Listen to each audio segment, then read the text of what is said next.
So let's see where this goes. Coming up, the human body has an intricate system of checks and balances, but it's by no means invulnerable. It's hard to imagine what can happen if the global climate changes too much. The planet's biggest Puerto Rican superstar drops environmental clues in his music, and activists in front of the Sea Life Aquarium in London try to sway anyone from going in. Terrible and cruel. The penguin enclosure is absolutely disgusting. Just 2 Degrees is on. Now. Gary, why do you care so much about penguins? Grow up, for goodness sake. Someone on the grill and smelling smoke in the air. I just washed my car line and freshen my hair. The way they talking to me make me feel like the mayor. If you get the invite, you just gotta be clear. For a place like this all my life, somewhere we can feel like we can be free. Here in Turkey, the 2024-25 winter has been inconsistent. Some parts of the country saw rains for consecutive weeks, almost as if spring was on the way. Other weeks, like the one we filmed this episode in, were cold. So cold, there have been snowstorms in Istanbul, like this one right now, a city that has not received a lot of snow in the last few years. This year, I heard people begging, praying for summer. And that's how we react sometimes, isn't it? When we can't handle winter temperatures, we beg for the season to end. And when summer comes around, we long for cooler months. But we can't truly come to terms with how life is impacted by global warming and pollution until we understand the natural mechanisms that turn winter to summer and the rainy season to dry.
Well, some parts of the Northern Hemisphere experienced some pretty frigid conditions this winter that then stopped activists demonstrating at the entrance of the Sea Life Aquarium for penguin conservation.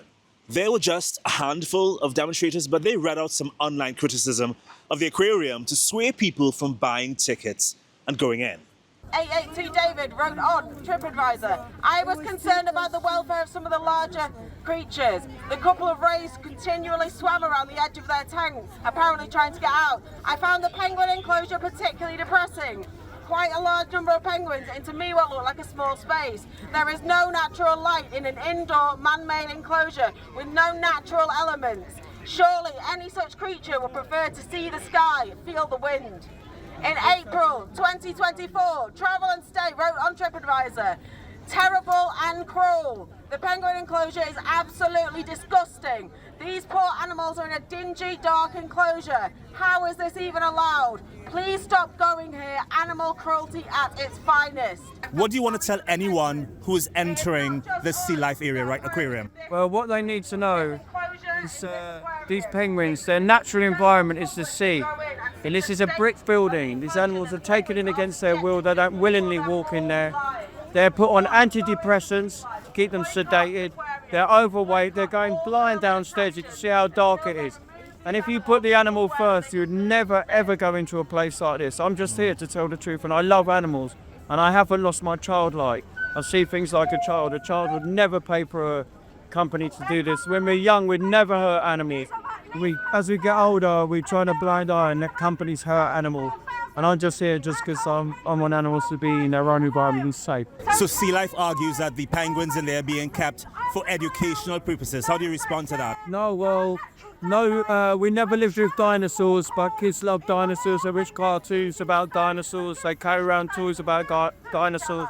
And it's not good to bring up young people to believe it's okay for a certain species to be in prison. That's how it all starts going wrong. That's how bullying starts. That's how you think you're better than someone else. Someone looks different, someone's a bit different. You've got a right over them, and that's where everything goes wrong. We respect everyone just how you want to be respected. The world will be fine. Gary, why do you care so much about penguins? I care about all animals. I care about everybody. I know that people feel pain, people are scared, animals feel pain, animals are scared. Just like me, when I'm lost, I hope people help me, that people don't hurt. Grow up, for goodness sake. Yes, that's true. Put the animals first. So what if you're bored? If you've got children, bring them to a sanctuary where the animals are looked after properly. Here it's just for profit, and they are not seeing animals happy animals. That's disgusting. Bringing your children somewhere to see miserable animals, that's disgusting. How dare you? These animals are overweight. These penguins are not free. You should be free when you're born to live in your own environment. It's hard to imagine what can happen if the global climate changes too much. Some parts of the planet can become uninhabitable.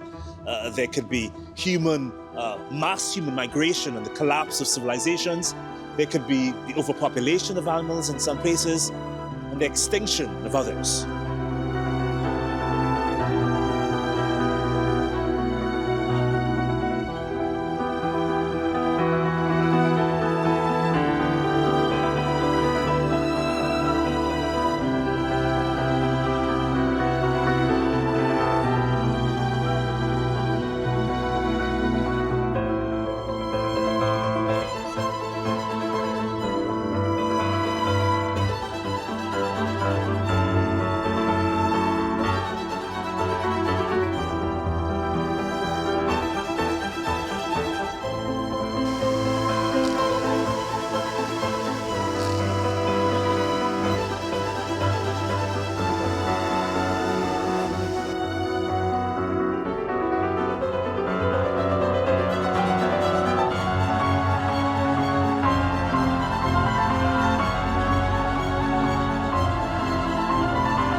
Over 1,000 mud volcanoes have been discovered on land and beneath the waves.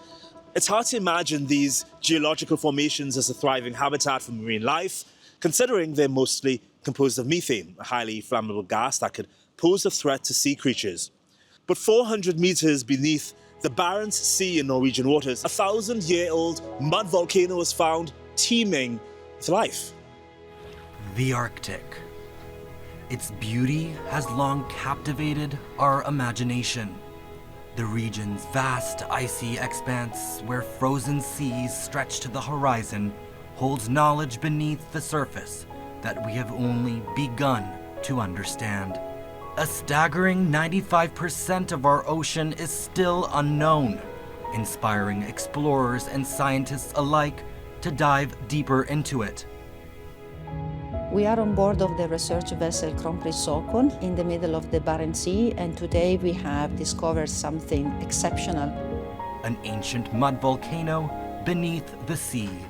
They named it the Borealis Mud Volcano, and the volcano's methane-rich ecosystem is reshaping the sea floor, effectively creating a sanctuary for marine species that might otherwise be endangered. Methane is typically seen as a potent greenhouse gas, but it also plays a vital role in some marine ecosystems. When the gas escapes from cracks or fissures in the ocean floor, it can contribute to regional biodiversity by supporting special fish and plant communities that live in freezing conditions. In the Barents Sea, as the ice receded, rising temperatures and decreasing pressure allowed trapped methane to seep out of sediment on the sea floor. Deep-sea organisms then absorbed this methane, helping to mitigate its release into the atmosphere, playing a crucial role in regulating our climate. The warming effect created by the gas provides a small yet significant habitat for marine life that would otherwise struggle in the icy depths. The methane seepage has even created craters on the sea floor, where species like wolffish, saithe, cod, and redfish are thriving. Researchers believe that the Borealis mud volcano is a crucial refuge for deep-sea organisms. For species like redfish, the higher temperatures near the methane seeps promote increased reproduction by speeding up the growth of embryos and larvae. Researchers sampling and imagery show that the Borealis mud volcano provides a natural shield against bottom trawling, where fishing nets are dragged across the sea floor. This is particularly important for the redfish, which face overfishing in the Barents Sea. They are listed on the Norwegian Red List of endangered species. For environmentalists, the discovery underlies the need to protect the Arctic seafloor. They say the emerging deep-sea mining industry could disrupt this delicate ecosystem. We are very worried about what this will mean for both the ecosystems in the Arctic, what it will mean for the fisheries of both Norway and other countries, and also Norway's international reputation as a country that is supposed to take climate and nature seriously. Proceeding with this industry is risky, it's not fact-based, and it's putting the oceans at risk. Researchers are calling for responsible management of marine resources in the Arctic. Norway has already pledged to protect 30% of its land and sea by 2030. Extending this protection to the deep sea, they argue, could aid in the restoration of marine communities and preserve these fragile ecosystems for generations to come. I'd love to start by breaking down a few things. So I gotta ask firstly, why is the Borealis called a mud volcano? I mean, mud underwater to me doesn't sound very logical. Yeah, well, Borealis is, as you said, a mud volcano. It means that instead of emitting magma, it emits mud, which is coming from sediments beneath the volcano, fluid and gas. Specifically, in this case, Borealis is emitting methane gas. Interesting. Thanks for clearing that up. Secondly, a volcano. Based on your research, there's a lot of life around the Borealis mud volcano, but life normally doesn't thrive near volcanoes, do they? Yeah, yeah, because when we think about volcano, we always think about magma volcano. So we imagine fire and smoke and very high temperature. But as I said, this is very different. This is a volcano which is emitting mud and fluid and gas. And even if the temperature is slightly higher than the temperature that we measure in the nearby area at the bottom of the ocean, the temperature we measured was around 11 or 12 degrees Celsius, while around the temperature was around 4 or 5, something like that. But it's not super hot. And this site, specifically Borealis, is particularly interesting and is hosting a lot of species because when you have presence of methane at the bottom of the ocean, you because of the presence of this methane, you basically created the condition for specific organisms or microorganisms to thrive, and those are consortia of microbes. And these microbes, because of the presence of methane, precipitate a rock which is called methane-derived autogenic carbonate. So it's a rock basically that precipitate because of presence of methane and microbes. And these rocks act as a template for many other organisms, anemones, corals, and so on. And these rocks, which precipitate at the bottom of the ocean, also as a refugee, because fish can basically hide underneath, and they found a niche where they can live, where they can, for example, lay their eggs, so all sorts of things. So they basically, it's like an oasis at the bottom of the ocean. Why mud volcano, Borealis mud volcano, is so interesting, because there are many organisms that are living around it. And we need to keep in mind that most of the Barents Sea has been intensively trolled. And so there are not many organisms living there, because all the seafloor has been completely reworked, and so it's not really nice down there. But Borealis is like an oasis, so species are very happy there. Wow, this is fascinating. All right, methane. What we know of methane is that it's considerably more dangerous than carbon dioxide in the atmosphere. The footage that you released showed the Malt volcano releasing methane. I assume the methane is rising to the surface, which means it is entering the atmosphere. Why is this methane less dangerous than the methane we see being emitted elsewhere? Yeah, well, we need to keep in mind that most of the methane which is emitted in the atmosphere is mostly from anthropogenic sources. So it's mostly from our, let's say, activities, right? But of course, there is also part of this methane in the atmosphere which is from natural resources, natural sources. And we need to be careful here, because the methane which is emitted from Borealis, and most of the methane which is emitted from the bottom of the ocean, is consumed and dissolved in the water. So it's a very little. Consumed by microbes, yes? Yes, exactly. So exactly. these microbes, when you say consume, absorb, eat, they nourish themselves using this methane. How? What are they getting from the methane? Well, they get basically energy. They get energy, and they oxidize it. They use it. They oxidize it, so they get energy. And you are absolutely right.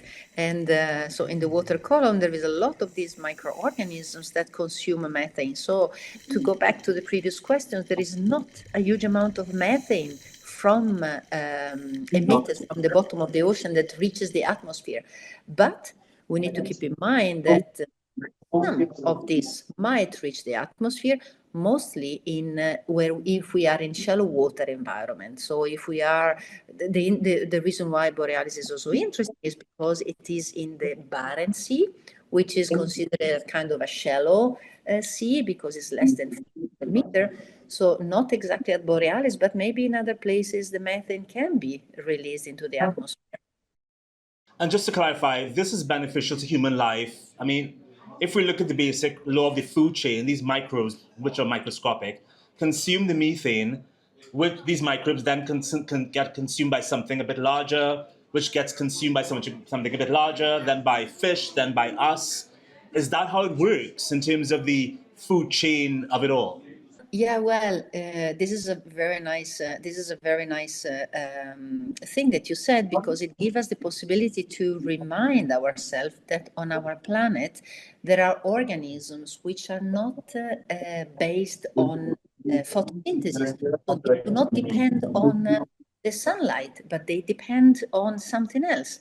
And this process, or let's say, yeah, it's called chemosynthesis. So they are not using energy from solar activity, but they are sustained by elements which are naturally emitted from, for example, coal seams or hydrothermal vents. So you're right. Professor, are these microbes found only near these mud volcanoes underwater? Are these same microbes found above water in our natural atmosphere? One, and secondly, if they are not, can they be replicated to be placed in areas where we have high anthropogenic methane releases to mitigate those emissions? Well, I'm not sure I'm the right person to answer these questions because I'm not a microbiologist, but it is true that in this environment in Borealis, for example, there are microorganisms that consume methane. And then these microbes could be, I think that some of them are not present only there in Borealis, they can be present in other areas characterized by methane emission, because these basically thrive because of the methane. So most likely those microbes can be found also in other places. If we can kind of cultivate them to be used as to mitigate, for example, places where we have methane emission, well, why not? Oh, it is cold. How about some music? Debí tirar más fotos de cuando te tuve. Debí darte más besos y abrazos las veces que pude. This is a short film by Puerto Rican superstar Bad Bunny. It's called Debí tirar más fotos, which translates to I should have taken more photos. And playing in the background is Bad Bunny's track of the same name. Well, the film begins with an elderly man, presumably Bad Bunny himself, who reflects on how quickly times have changed and what he's loved most in his life. But he laments on not having taken more photos to record the memories. The music is another of Bad Bunny's famous political statements. At the start of the short film, you may have noticed the elderly man spoke with a toad in a t-shirt. It's a Puerto Rican crested toad, the only toad species native to the island.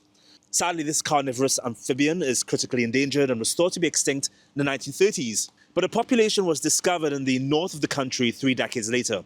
There are only a few thousands left in the wild, and their survival is threatened because of invasive species like dogs, cats, and rats. Human agriculture and urban development also play a role. The toads you see here are in captive breeding programs. And that's our show. In this episode, we explored the seasons and how critical they are to life.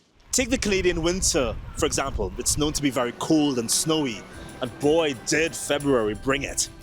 A record-breaking blizzard dropped as much as 75 centimeters of snow in Montreal. Schools and businesses closed, but some people still ventured outdoors.